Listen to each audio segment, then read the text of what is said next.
Hi, this is Andrew Sears. I'm the president of City Vision University, and this is Module 2 of organization ORG701, Research Methods for Scholar Practitioners. And the focus of this module is going to be on brainstorming and using AI to do research planning and domain mapping and action research.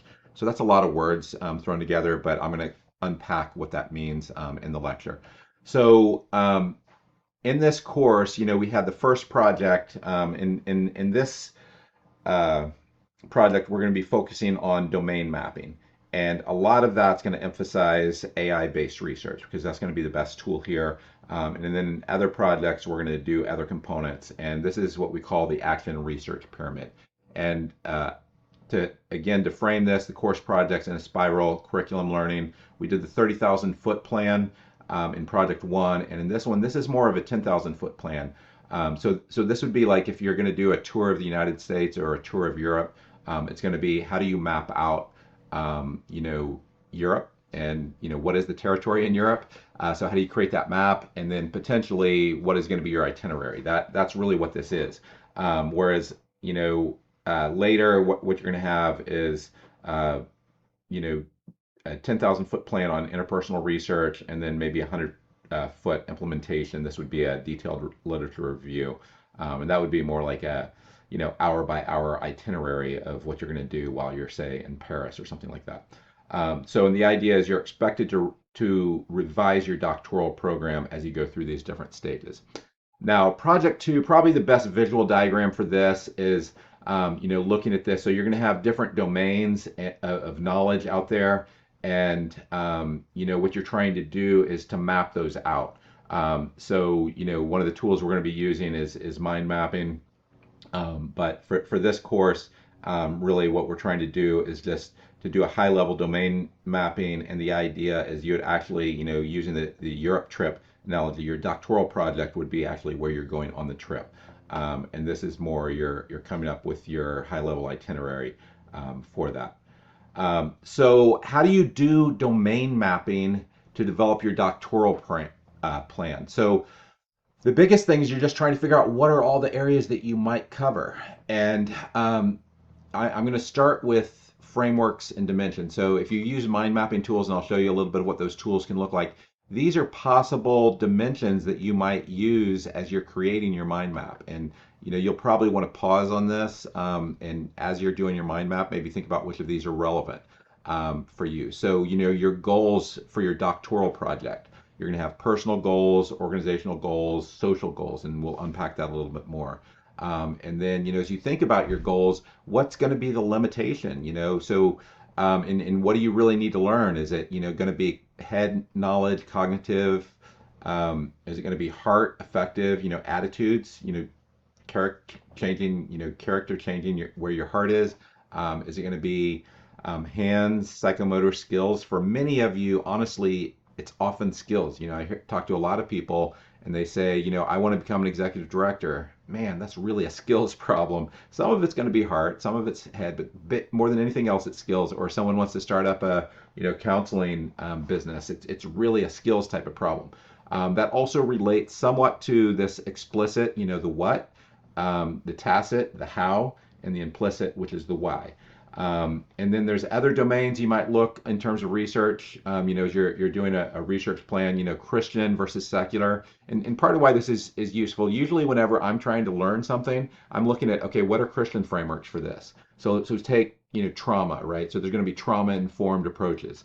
And there's, how do Christians think about trauma differently from others? And then, in the secular world, there's a lot of really good content, but often, there's frameworks that might be different, right? So that's another domain. And then, there's clinical models. So if, say, someone wants to build a thriving counseling practice, well, some of that's going to be getting better as a clinician, but a lot of that, probably more so, is going to be organizational models. Do you have good business plans? Do you know how to manage and things along those lines?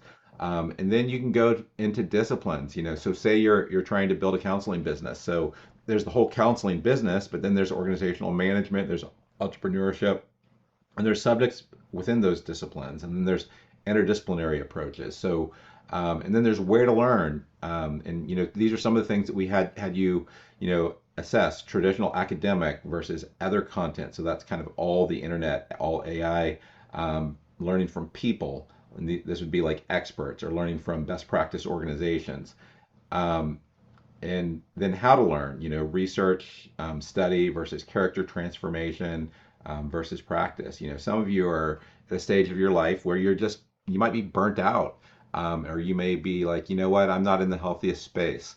So, how do you move yourself out of that? That's a big part of that, because you're trying to start up a new business or a new organization, and you're burnt out. That's going to be challenging. So that's a heart level change. So how do you get through that, right? So these are all things that you could kind of put into your mind map, right? So that's the intent, of this. And then you also have tools and frameworks. So the tools you could be using: AI, mind mapping, brainstorming. Related to that is divergent and convergent thinking. And the frameworks are action research method, lean startup, community of practice, and systems thinking. So a lot of the rest of the slides, I'm going to be focused on this. I'm going to do a little bit deeper dive on this personal versus organizational and social goal. But again, the idea is, as you're doing some of your brainstorming, I recommend that you have this list open, or you can expand it. Um, so in thinking about your doctoral program and project goals, so what impact do you want your doctoral program and project, to have for yourself personally, organizationally, and socially? And then there's two dimensions there: is internal and external. So internally, personally, you have your knowledge, your skills, your character. Organizationally, you have your organization, your growth, your change, health. Socially, it's going to be, what impact is that going to have, say, on your overall movement, that you are a part of. And then externally, how are you going to affect clients? How are you going to affect staff, other stakeholders? Organizationally, your perception and relationships to Christians, non-Christians, and socially, community impact, societal impact. So that's one framework that you can be thinking about, on this. And the other, framework is thinking about the difference between divergent and convergent thinking. So divergent is creative, chaotic. This is basically brainstorming. Lots of ideas, come up with as many, solutions as possible, solving complex problems. And this is, if you're familiar with Myers-Briggs, this is the type P. So all ideas are good ideas. And if you're familiar with competing values framework, this is the create quadrant. And then convergent is structured and straightforward. So, SWOT analysis, this is planning, business plans, and, reducing risk, uncovering opportunities. And so this would be the Myers-Briggs type J, and competing values framework. That's going to be whatever quadrant of the course you're in. So if you're in an accounting course, it's going to be the control quadrant, other courses, but it all often is a synthesis. But the idea is it's more organized on that. So what's the point of all this? Well, if you're thinking about how do you, integrate research and projects. So let's just say that you want to improve your organization, or you want to improve your programs, or you want to start up a counseling business, or you want to go take your counseling business from one site to multiple sites. So what you need to do is you need to discover the problem and then define the problem. So discovering the problem is, what are all the things that would be required for you to do that, right? What are the challenges for you to do that, to start up your organization, to advance your organization, to the next level. So that this is going to be, divergent thinking. So you're just going to, and this is that long list. You're going to create a mind map that might have hundreds of elements on it. But if you do all that's not going to be a project. That would be completely scatterbrained, right? So you need to converge on, okay, so out of the 100 things I listed, these are the top 3 that's really going to move the needle, on that, right? Or these are the top 5 or top 8. So that's the problem. And then you get into the solution. So let's just say, what you're trying to do is you're trying to improve the overall effectiveness of your program, and you work at a rescue mission. You want to improve your program effectiveness with clients, and you've noticed that You used to have kind of a homogeneous clients, and now the clients just have such a wide range of backgrounds that your program fit isn't working very well. So you might have different ways of framing that problem, and but it's the heterogeneous client problem is the way I would frame that if you wanted to put it in one term. But you could probably list 50 different ways, different mental illness, different levels of access. Some people, may not have addiction. Some people may have addiction. Some people, it may primarily be mental health issues. And then the solution, you might be thinking about, okay, we used to have a one size fits all program model. How do we have a program model that is more adaptable to be heterogeneous? So then you start to think about, okay, what are the approaches of shifting our program model, and you're more divergent on that, and then you go into convergent, on potential solutions. So you might just as a potential solution, and this is just what I've seen out there, rather than having a single program, you have a intensive program, and you pair that with kind of an a la carte program. So if you have someone who comes and it's just a family that's down on their luck, the dad lost their job, and the mom also had some major health issues, and all of a sudden they're homeless, right? That's going to be a different type of problem than someone who has severe mental health issues, and they're highly addicted to something. They're have been addicted to meth for 10 years, right? That's going to be a different type of approach. So you start thinking about what are possible solutions. So that's the idea there. Now that's one framework, right? Throughout the doctoral program, the biggest thing, the main framework we're using is the action research project. And the idea behind that is you're going to come up with a plan, and that's really what you're doing in this course is you're coming up with a plan. But your plan really isn't going to work well because you're going to have to bounce it against reality. So if you could get it right the first time, then what's the point of all this? You wouldn't need to do a doctoral program, and you should probably get paid $1,000 an hour as a consultant, because if you can come up with the perfect plan the first time, then you don't need anything. So the idea is you're going to act, and then you're going to observe, and you're going to reflect. Now, the idea behind this is a highly iterative process. And that's one of the key things about action research. And just to put this in a project planning framework, so in project planning, and this is research approaches. So the traditional approach to research is it's what's called waterfall, in project planning terms. And you might do 4 to 8 years of research, and then at the very end, you do publication and you get feedback. So you're going to build this amazing, amazing dissertation, and then you realize that you answered a question that was irrelevant, and that's the feedback you got from people. So that's not a very good approach in most cases. And then there's been alternatives. So there's Agile, or sometimes it's called Scrum project management. And there what you're doing is you're doing little releases, but you're not necessarily getting feedback on these. So you're gonna do different projects and release your projects, and then at the end, you're going to release everything together. It'd be like writing chapters of a book, and then you're going to put those together in chapters of a book.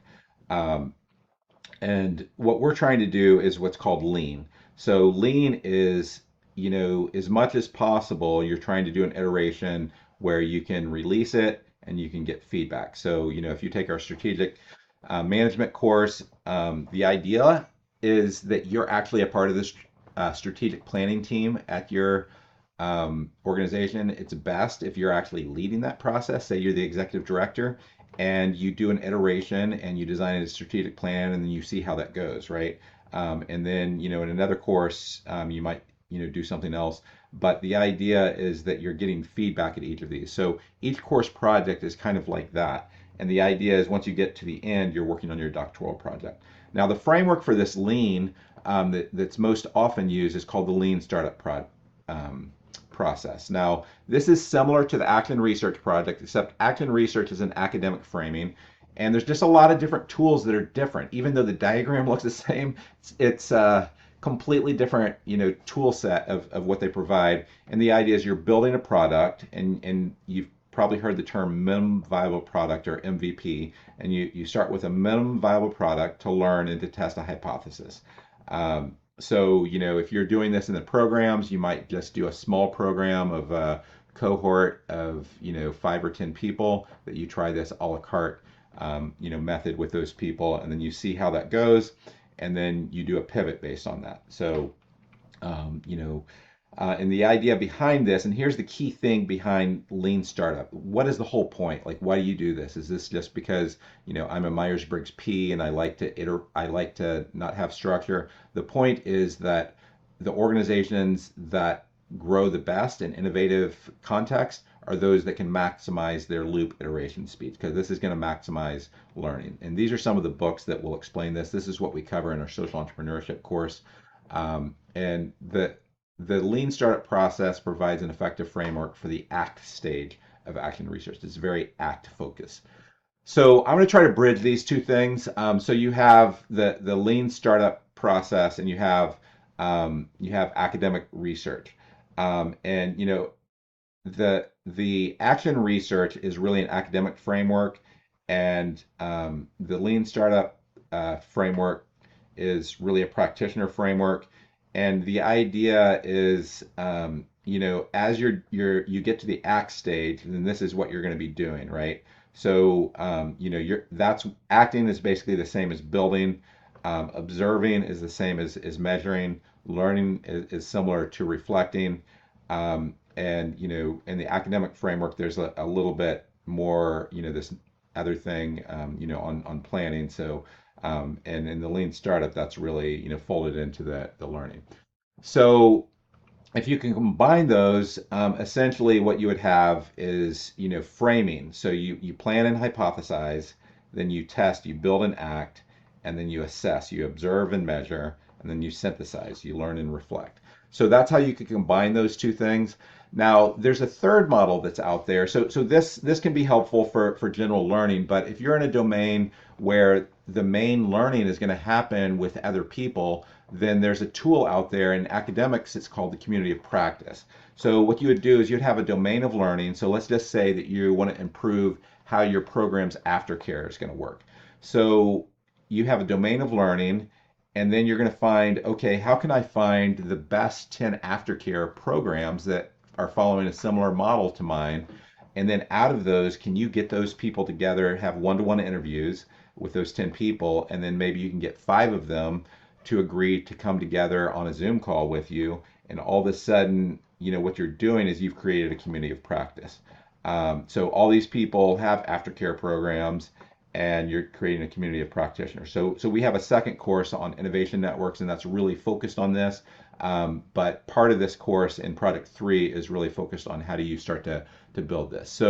So what does it look like to combine all 3 of these? Really it's integrating lean startup, act and research, and community of practice. So the idea is you're going to plan and hypothesize. And whenever I say together, realistically, this is going to be, you're going to do most of the work, but then you're going to bounce it off of other people, right? And you're going to, try to learn from them and try to pull stuff together. The idea is this isn't in isolation, right? And ultimately, what we're trying to do is build an overall research model that works really well. So that is going to maximize your learning. And this is really the model that we're trying to follow, probably better than anything else, is this type of model. Now, before we get into the kind of nitty gritty of this course, or of the project for this week, I want to talk about one more thing, which is systems thinking and what's called double loop learning. And the idea behind this is you have levels of understanding and you have stages. So this is stages of the learning cycle, follows something similar to the action research learning, the model that we had here. So you're going to observe and then assess and then develop and implement. So these are similar to those stages. And you're observing patterns and events, and you're doing that. Now, the idea is single loop learning is really what you're doing is this is, in innovation terms, it's called incremental innovation. So you're doing, say if you were to score your program, you'd give it an 80%. how do you move from an 80% in terms of your quality to a 90% or a 95%? So you're doing incremental innovation, you're improving best practices. Probably the term used more than anything else in nonprofits is best practices or sometimes evidence-based practice. And you're adopting existing business plans and models, right? So if you're creating a counseling center, you're not creating a new model of a counseling center that has never existed anywhere in all of time. You're adopting existing counseling centers if it's a Christian counseling center. And what you're going to do is you're going to learn from model organizations, say in an association. So if you're a part of the Citygate network, you're going to learn from these. This is all single loop learning. It's amazing to do that, right? So, and this would be if, in your community of practice, you're learning all from organizations similar to yours. Now, double loop learning is something that's different. So that's where and I'll come back to this maybe later, but that's more radical innovation, new organizational models for a new context, business models that did not previously exist. So, for example, Uber was a business model that didn't exist. If you're going to create a new taxi, business, that's within existing business models, but Uber was a completely different business model. And then often what you have to do is you have to translate innovations from outside typical circles. So if you're a Christian, you might look at secular models, or you might look at the other thing is look at early adopters of a new model. So, for example, and this is probably the most relevant example for a lot of ministries, it's what are ministry models that are thriving in post-Christian context. And I'm not just saying go for any post-Christian context, because there's a lot of people, and I don't know how many of you are familiar with the emerging church. The emerging church movement was basically all about ministry models for churches for post-Christian context.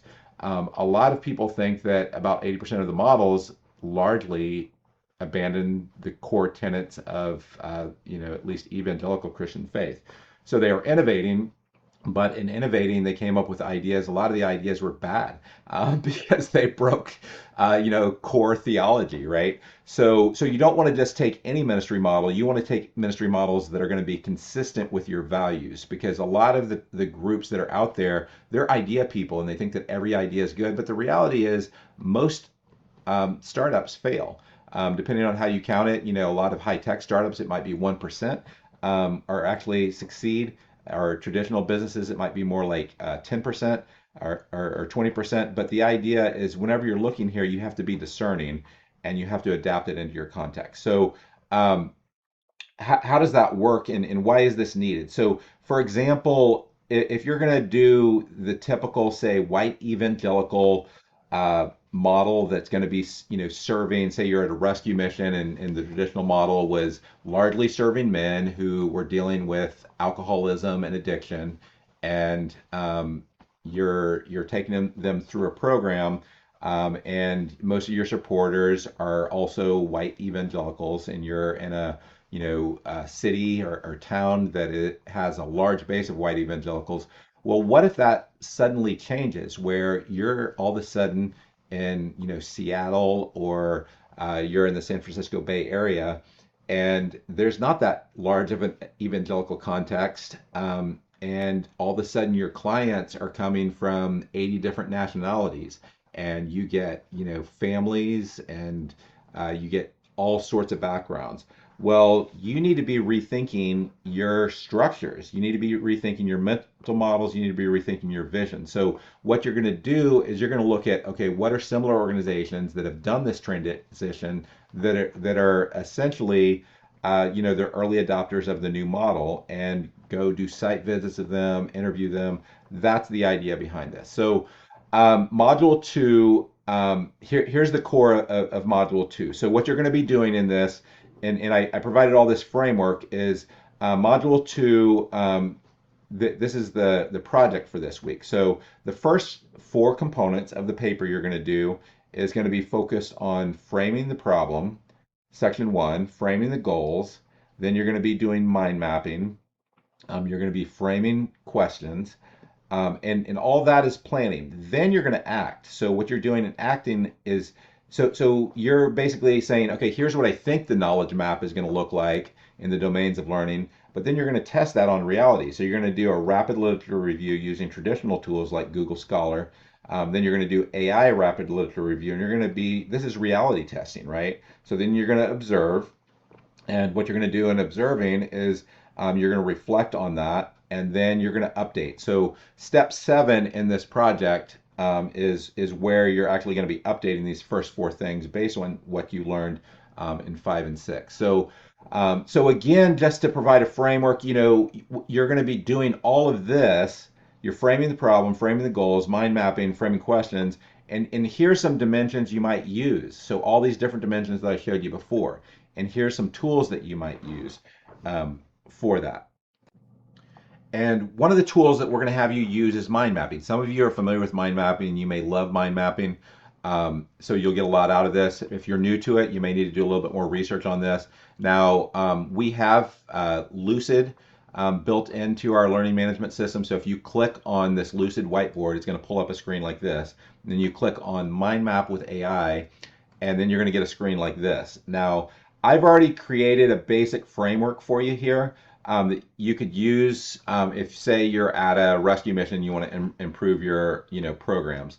But this probably should be more broad. So let's just say this is going to be your doctoral project and program. And what you're going to do is, one of the frameworks you could use is this individual goals, organizational goals, social goals. And then you can start to write those out. So, okay, and here management, say you want to improve and you want to start up a Christian counseling business or something, how are you going to get better at management? How are you going to get better entrepreneurial skills? Or if you're at a mission or a counseling program, you have organizational goals. So one of these, and there could be a lot of different goals. You might want to increase revenue or something along those lines, but there's going to be different program components, and you can think about different dimensions of program components. So intake, onboarding, program model, spiritual components, counseling, case management, partnerships, aftercare. And then, another dimension is you're going to look at, okay, Christian aspect, versus secular. And then on secular, you're going to, so a domain of research would be Christian strength. So in module 3, that's a big part of what we're providing you is some tools to think about what are the strengths of Christians. We also have you think about some of the limitations. So, there's stuff that government can do that Christian organizations can't do because they can force people to pay taxes, right? So they can get a really big budget. But then there's questions of how do you serve the secular community? What do they really need? One of the things I just reflected on recently is this whole debate on why they emphasize housing first and why they say that, that's a proven evidence-based practice. Whenever I look at the research and see what they've proven, the main thing they've proven is you can save money with that. Well, are there other ways that you can serve the community to save money? I mean, this is just the secular community out there as an example. Hospitals are losing tons of money because people who are homeless or people who are addicted are just coming back again and again and again. So if you can help them save money, you're going to be golden for them. So that's just an example. And then you have Christian integration into various components, right? So you could go through every course in an LPC, and each of those generally will have as a whole domain of learning. So how do Christians think about psychopharmacology? How do Christians think about trauma informed? How do Christians, think about different elements? Family counseling, each of those, there's Christian integration books that we offer in our master's program. So all of those are things to learn about because often what I encounter Christians who've been secularly trained, but there's a whole huge domain of learning for each of those things, each of those topics of how Christians might approach that differently. That's a whole different domain to learn about. Now, if you want to become an expert on Christian integration, then that's where you should be spending your time. But if your goal is to build up a Christian, private practice, then you can, minor in this. But a lot of it's going to take is entrepreneurial skills and management. So the idea behind this is as you do this, the mind map is just one tool. But what you're going to do is, this is divergent thinking, right? So it's a divergent thinking tool. But as you write your document, you might have a mind map that has 50, 70 elements on it. If you try to create a plan that included everything in your mind map, that would be a crazy plan. You need your actual document that you're writing needs to be much more convergent thinking. So with that, try to combine all these components together, and your goal should be to come up with your best estimate of what the domains that you would focus on for your doctoral program, your doctoral project. So if you have any questions, please ask your faculty.